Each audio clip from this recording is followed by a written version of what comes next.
pesadelo que eu tinha normalmente em miúda, continuo a tê-lo. Eu não sei se isto acontece com frequência. Sim. São os sonhos recorrentes, não é? E que se podem interpretar depois em termos de adulto, não é? Não com aquela interpretação de folclore, sonhei com cobras, vai acontecer não sei o quê, sonhei com dentes, nada disso, não é? Mas, regra geral, tem a ver com os nossos conflitos internos e é uma forma de algum modo, nós os tentarmos resolver. Nas crianças acaba por acontecer também um bocadinho isto, ou seja, fazem parte do desenvolvimento, os pesadelos, os tais terrores noturnos e até o sonambulismo, não é? Embora sejam tudo coisas diferentes. São coisas diferentes, era isso que ia perguntar. Exatamente.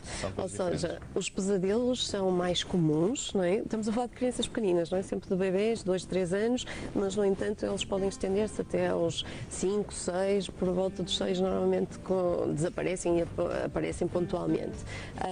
Nos pesadelos o que acontece é que se pensa que é uma forma natural da criança ir desenvolvendo os seus conflitos internos e, portanto, vai sonhando com coisas que lhe causa receio e, portanto, acontecem sempre na segunda metade da noite e, portanto, tem a ver também com o sono REM, ou seja, está numa fase em que os pais, se conseguirem olhar para a criança, conseguem ver os olhos a movimentarem-se, aquele tal sono dos movimentos de olhos, rapid eye movement, não é? Os olhos a movimentarem-se. Portanto, a criança está efetivamente a sonhar com coisas que a assustam. Pode ser provocado por falta de descanso durante o dia, falta de sono, portanto a criança não estar a dormir o necessário.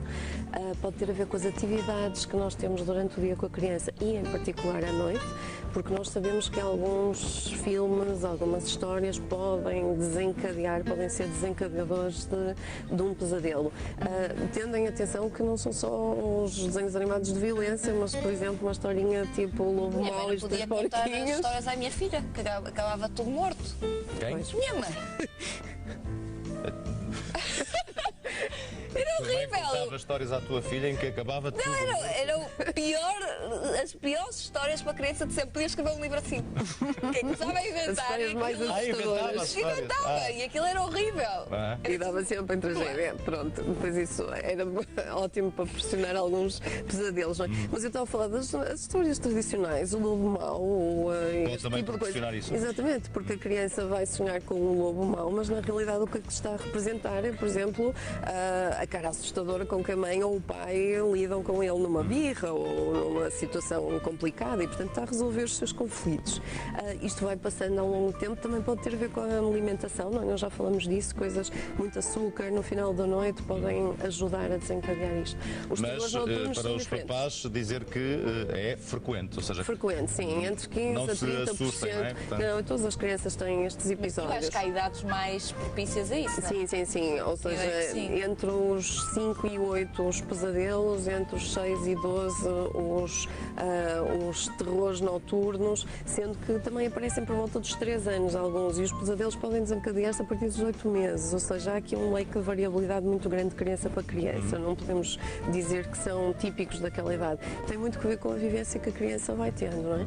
Os terrores noturnos são coisas diferentes, ou seja, são não acordar, ou seja, são coisas que nós estamos a falar aqui, parecem coisas muito simples, mas um terror noturno pode ser muito assustador para os pais, porque as crianças ficam de olhos abertos, regra geral a gritar ou a fugirem de alguma coisa, como se estivessem num verdadeiro pânico, mas na realidade não estão acordadas, ou seja, eles acontecem na primeira metade da noite e não no sono REM, ou seja, a criança no outro dia não se recorda, enquanto que dos pesadelos recorda-se, do sonho mau, ou pode recordar-se, dos terrores noturnos nunca se recordam, raramente, são mais velhinhas. E presumo que não sejam tão frequentes. Não são tão frequentes, mas ainda assim são frequentes. 15% das crianças têm em algum momento da sua vida algum terror noturno.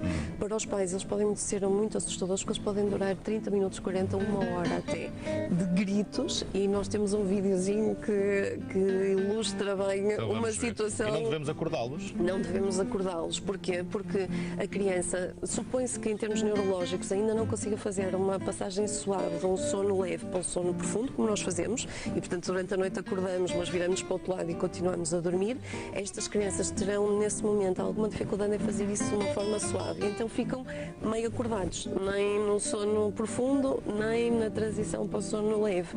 E portanto têm algo. Senão teria acordado de imediato. Os pais ficam muito aflitos. O meu rapaz. Não acordar. Porquê é que não se deve acordar? Não é por nenhum folclore novamente, é porque a criança não está consciente de que está naquele estado, e o facto de acordar primeiro pode ser, como ela não reconhece, ou seja, pode olhar para a mãe ou para o pai, mas através da mãe e do pai, aquele olhar vítreo que pode-se fazer assim, ela não vai mexer. O facto de tentar acalmar, pôr a mão ou falar pode ser ainda mais confusional para a criança, que não sabe que lhe está a acontecer aquilo, e para além disso pode ser entendido como uma ameaça, portanto ainda agravar mais o terror noturno. A certeza que nós temos é que ele passa, portanto, por muito que custe aos pais, o ideal é deixar acalmar e, regra geral, dirigir a criança, e mais, de manhã não ceder à tentação de querer puxar o episódio. O que é que no aconteceu? sonho, normalmente a criança até tem necessidade de falar, e é bom falar, se pode-se falar. No terror noturno vai ser muito confuso para a criança sentir ou saber que fez qualquer coisa que ela não sabe muito bem o que é, Claro. e isso pode desencadear mais episódios e mais receio de se deitar à noite. É possível ver o vídeo? Não? Acho que não. Achas? Não sei, eu não Também não. tenho. Pois, eu tenho, mas é a mesma coisa de não ter. Pronto, ok. Muito bem. Então não vamos ver vídeo. Eu não sei. Ou Tânia Franco. Não sei. Tânia Franco. Está pronto. A pessoa tem que se impor às vezes. Pronto, não então é? é A possível. pessoa tem que pôr os pontos nos is. Então vamos lá ver o vídeo então. É importante porque eu acho que demonstra bem. Não temos isso. Se calhar não- mas estão lá em casa estão a ouvir. Ele está a dormir. Ele está meio acordado, ou seja, ele não está acordado. Ele está com os olhos abertos. Estas crianças, quando transmitimos, têm normalmente os olhos abertos, podem andar pela casa, correr, fugir de alguma coisa, mas não estão acordados. Eu ia achar que a minha filha tinha pirado. Tinha pirado ver. Podia pensar assim, uma coisa do outro mundo, não Eu ia é? achar que ela tinha visto o título. Isto é assustador. Para os pais pode ser muito assustador, porque no meio da noite ter que lidar com uma criança com este tipo de episódio, que podem inclusive repetir-se ao longo das noites. Ninguém merece isto. Estamos a ver aqui um outro. Para comentar, ninguém merece. Ele está muito pequenino, não é? E está a ter também. E por muito que tente acalmar, não adianta muito pior. Portanto, temos que...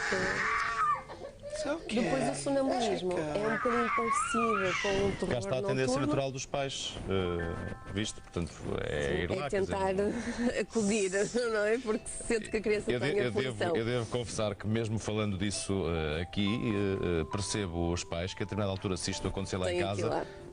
possam ir Claro, o lá. que é que nós temos de ter cuidado é segurança, ou seja, retirar coisas próximas da criança que possa eventualmente fazê-la magoar, não é? Assim como no sonambulismo, que é um pouquinho parecido com o terror noturno, portanto uma dificuldade na passagem do sono profundo para o sono leve, e que pode fazer a criança levantar-se e andar pela casa e fazer até alguma coisa, ir ter com os pais, mas não está acordado. Portanto aí é possível dirigir, porque à partida ele não está assustado, não é como um terror. Um certo. terror ele está em pânico. No sonambulismo não está a fazer qualquer coisa, e portanto aí podemos encaminhar a criança para o quarto e para a cama, e ela volta a deitar-se e Se volta a dormir eventualmente profundamente. as crianças acordarem à meia da noite assustadas, é um pesadelo, não um terror noturno. Se estiverem conscientes, Sim. é um pesadelo, e não, aí não, sim não. devemos acalmar e devemos. Muitas vezes não é preciso acender a luz e fazer logo Sim. uma série de questões, o melhor é acalmar, Um ambiente uma tranquilo, voz calminha, e as festinhas ajudam a criança a voltar outra vez a adormecer. No terror noturno, não, temos mesmo que esperar que o terror passe, e no sonambulismo também devemos encaminhar e pronto, ter cuidado com objetos no chão que possam fazer com que a criança se magoe nesses episódios. Se eles se tornarem muito recorrentes, aí sim é importante consultar alguém para perceber o que é que durante o dia está a ser um fator de stress para estes bebés. Pode ser, por exemplo, imagine uma fase de divórcio dos pais, pode ser tão assustadora que os bebés possam reativamente começar a desenvolver estes episódios e, portanto, podem ser trabalhados e tratados. Há alguns pontos da compressão no meio dos dedinhos do pé do bebê que a massagem ajuda a acalmar. A medicina chinesa entende os terrores noturnos como um excesso de calor no corpo e a verdade é que se nós ingerirmos muitos açúcares, de facto, temos muita energia, não é? Ou seja, há aqui alguma coisa que a medicina tradicional também consegue perceber e a verdade é que esses despontos, ou seja, entre os dedinhos dos pés, massajar 3, 4 vezes ao dia, durante alguns minutos, ajudam a que ao longo do tempo os terrores noturnos também possam desaparecer. É mais uma ajuda extra. A minha filha e isto acalma. Mas esse é um ponto da compressão para induzir o sono, portanto é um ponto ótimo para os bebês que estão naquela, se massagirmos aqui e começa a adormecer. Portanto, alguns pontos da compressão também são uma ajuda preciosa. Não quer dizer que se resolvam, porque se de facto existir os tais conflitos que precisam de ser esclarecidos e trabalhados com a criança, eles não vão não vão desaparecer só pela pressão de alguns pontos, não é? Um ótimo tema para ajudar quem nos acompanha, os papás, as mamãs, é um ótimo tema e no sentido deste espaço querer ajudar quem nos acompanha, a doutora Clementina coloca-se também à disposição daqueles que estão connosco para aceitar sugestões, questões relativas naturalmente ao desenvolvimento dos mais pequenos. Portanto, se as pessoas que nos acompanham tiverem algumas dúvidas relativamente ao desenvolvimento dos mais pequenos, devem utilizar o número de telefone, é o mesmo para o programa Grandes Manhãs, já sabe, 760 300 620. Basta fazer uma ligação, uma vez que ficamos com o registro do número e depois a produção do programa entra em contacto consigo e então coloca a sua questão, a sua dúvida, que será encaminhada para a doutora Clementina Almeida e na semana seguinte tentará então esclarecer essa dúvida, responder à questão que nos possa colocar a propósito do desenvolvimento dos mais pequenos, para que, e no fundo esse é o objetivo, possa conhecer melhor o seu bebê ou a sua criança. Muito obrigada, Sra. Doutora. We Do Care for Babies é também a página do Facebook e o site www.wedocareforbabies.com que pode visitar se quiser conhecer mais informações sobre este tema, claro. Vamos seguir viagem? Vamos lá embora. Vamos a isso. Obrigada, doutora. Vemos na próxima sexta-feira. De facto, este é um espaço muito interessante e que dá a oportunidade, então, agora, àqueles que nos acompanham, de colocar questões. Não se esqueçam de aproveitar mais este serviço do programa Grandes Manhãs. É mais uma forma de esclarecer dúvidas.